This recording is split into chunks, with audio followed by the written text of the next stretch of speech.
Hey, what's up? It's your boy Rawk. I think I'm finally getting somewhere. I've been at this for years, and only now I'm getting closer to an answer, but let me bring you up to speed. For this to make sense, we're gonna have to jump back to 2013, when Nintendo decided they wanted to take the entire year to celebrate one of their legacy characters. But it wasn't Mario, or Link, or Donkey Kong, or Kirby. It was Luigi. And the question that's been burning my brain for the past 8 years is, why? Scholars have been pondering this question ever since the phenomenon occurred, many coming up with their own theories and subsequently quitting the race when they realised they were stupid, dumb, wrong, and stupid. Very few have had the perseverance to make it as far as I have, and now that I'm in this deep, there's no way I'm turning back now. What's this? Hey, what's up? It's your boy Rawk. I'm from the year 2041, and I come bearing news. I've waited long enough, you son of a bitch. Tell me! Your talents are being wasted here. I come from a time in which the reason behind the year of Luigi is known to everybody, and let me tell you, it's incredibly underwhelming. Were any of my theories correct? Nope, not even close. See ya! Well, at least Luigi got into Smash 4.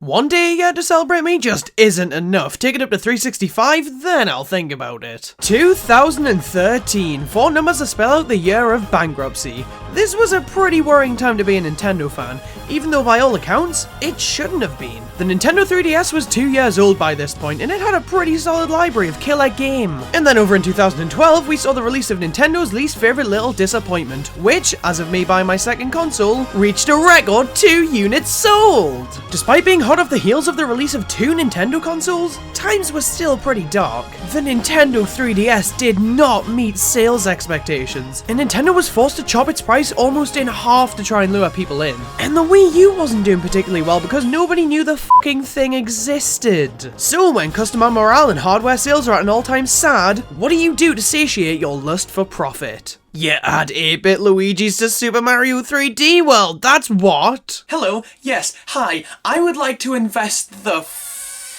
out in Nintendo. In a Nintendo Direct on February 14th, 2013, former Nintendo President Satoru Iwata announced that 2013 would be the year of Luigi. The day of love, the year of Luigi. Sure, I can give a shit about 2 things. Yes, the perfect Valentine's Day gift. 3 new headline games featuring Mario's snot-nosed younger brother. An instant ticket to getting turbo laid. That's right, 3 new games were pushed for the year of the green-clad plumber. Though in actuality, they kinda pushed every major game that had something that even somewhat resembled Luigi in it. So, if we want to be technical, there were actually about 17 games celebrating the year of Luigi, but damn it, 3 sounds cooler. The year of Luigi is an exclusive event. We only let 3 games in.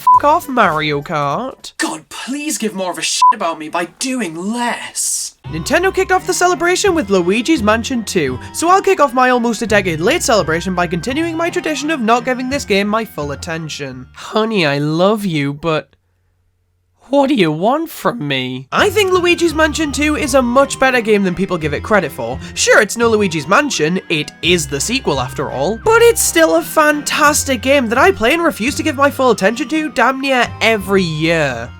This game did not line up with the year of Luigi on purpose. I mean, come on, the game was revealed in 2011, they'd obviously been working on it before then, and when he realised that the release date would land in 2013, Miyamoto was pissing happiness. Once again, it's a fantastic game, and obviously does an amazing job at celebrating all things Luigi by making a sequel to a one-off spin-off game where he had the headlining role. I just think Nintendo's a little bit full of shit when they say, oh, we're celebrating the year of Luigi with Luigi's Mansion 2 in March. Now, New Super Luigi U, on the other hand, this was calculated. I really had to stick it to Nintendo by owning this thing 3 fucking times. My doctor told me to replace inhalers with Luigi, so suffice it to say, 1 copy wasn't gonna be enough. New Super Luigi U was initially revealed and released as a downloadable expansion to New Super Mario Bros. U, featuring the same world map, remixed levels, a 100-second timer, and a life-threatening case of where the f*** is Mario-itis.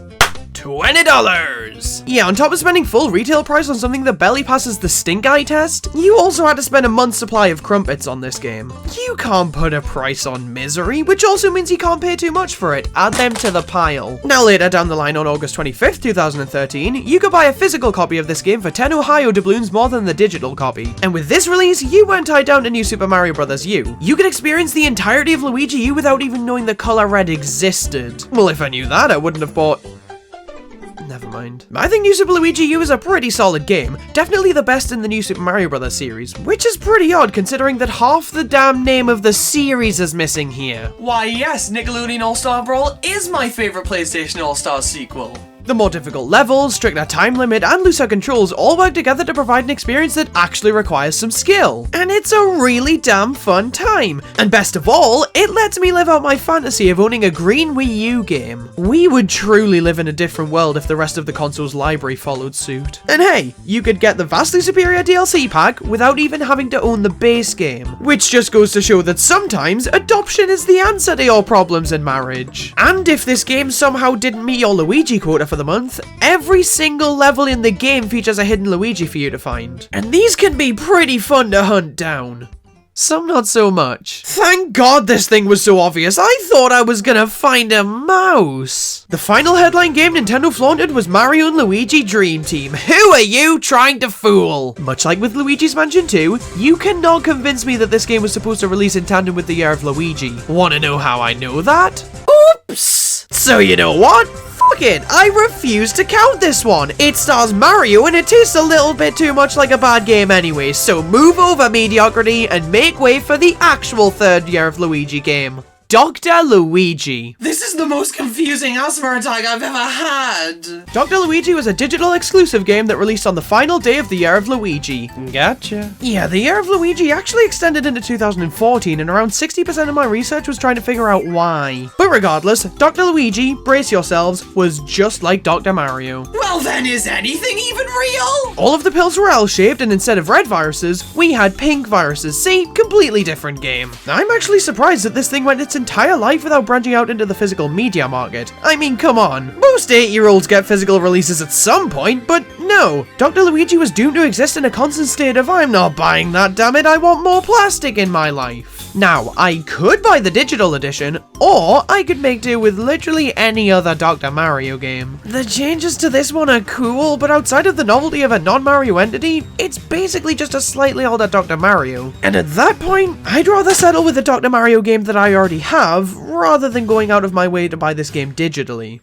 If there was a physical release, I'm sure we could add it to the pile. That way Luigi could have 2 degrees! Dr. Luigi was the final game in the trilogy that Nintendo was pushing for the Year of Luigi. But that doesn't mean the celebrations are over, because at Nintendo, they consider any occurrence of you existing as something to be celebrated. So naturally, this means that if a 2013 to 2014 game had Luigi in it, well, it technically falls under the Year of Luigi, because Nintendo needed an alibi, and this was the only thing that the court would accept. We're moving away from the club of exclusivity here, and moving on to the happy accidents. Games that released within the Year of Luigi that featured Luigi, so Nintendo pretended that they were meant to celebrate Luigi all along. Words can be a bitch sometimes. The biggest game in this category is Super Mario 3D World. Luigi was playable in this game. One proof?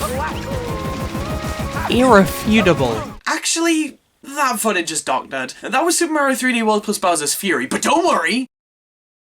I already got a ticket to my crucifixion. Not only was Luigi playable in this game, but he was also not playable, and playable again! Throughout the game, there are multiple instances of 8-bit Luigis appearing. Sometimes he'll appear after you hit a question block, other times he'll emerge from the water as a Leviathan. He covers all bases. And if you have a new Super Luigi U save file, you're entitled to Mario Bros. In green. This is the best pleasure!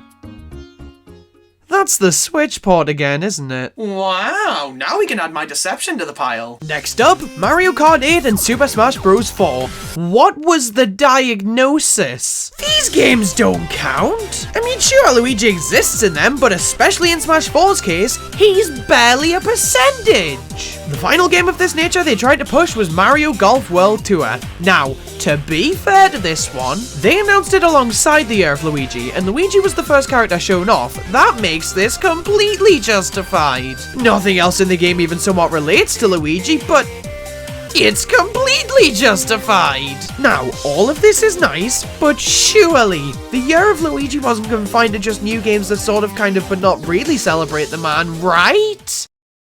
You're damn right it wasn't! Nintendo did a lot outside of smatterings of code with a green tinge to celebrate the Year of Luigi, in the form of some fun Club Nintendo rewards. Most of the rewards were available across all regions, such as the Luigi's Mansion 2 diorama, a Luigi pin, posters, a freaky coin. But the only one that truly mattered was exclusive to Japan. The Year of Luigi sound selection CD. Am I allowed to cry about something that happened in 2013? Too late. I mean, sure, it was just songs from games that star something that even somewhat resembles Luigi, but it had B Luigi on the box. There will forever be a this-shaped hole in my collection. If you registered a Year of Luigi game with the site in Japan, you got a 50% discount on this thing too. The generosity of this thing is through the roof! There was also other merchandise released in celebration, such as this Luigi Nendoroid figure in 2014, and if I may, I'm gonna take this opportunity to bitch about this figure because honestly, when else will I get a chance to? Only every time I meet a new person. I've never liked the look of Nendoroid figures. That's right, I said it. Sure, for characters like Isabelle and Toon Link, they were great, but for the Mario Bros?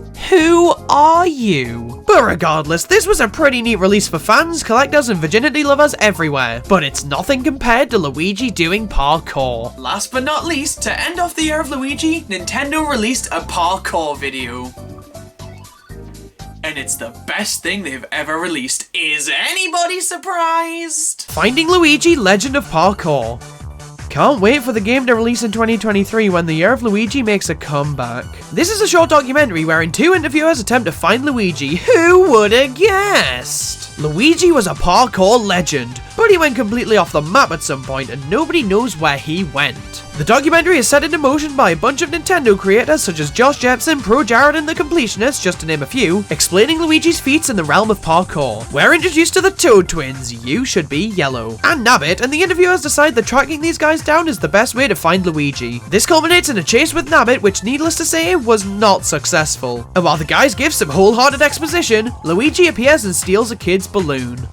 Masterpiece. This video is legitimately really good, and I'm not ashamed to admit that this video released when I was going through something of a parkour phase. I really enjoyed watching the sport in motion. Hell, I still do. It can be an absolutely magnificent thing to watch, and the stunts in this video in particular are a spectacle to behold. I'd be lying if I said I didn't try my hand at it for a year or 4 later. I was pretty good. I stopped 4 years ago. Needless to say, I still got it! Watch as I nail this flip!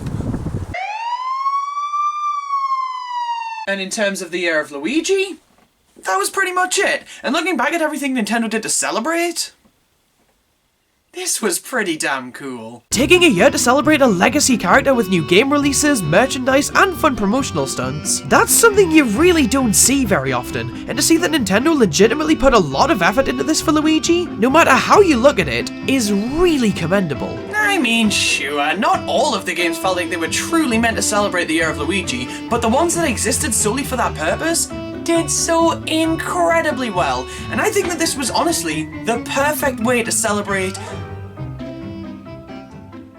Hold that thought. I might have just came across a revelation in my research. According to Nintendo themselves, the reason that any of this happened was... Wait, the reason for this entire thing was... Luigi's 30th anniversary? That's incredibly underwhelming! I f***ing told you!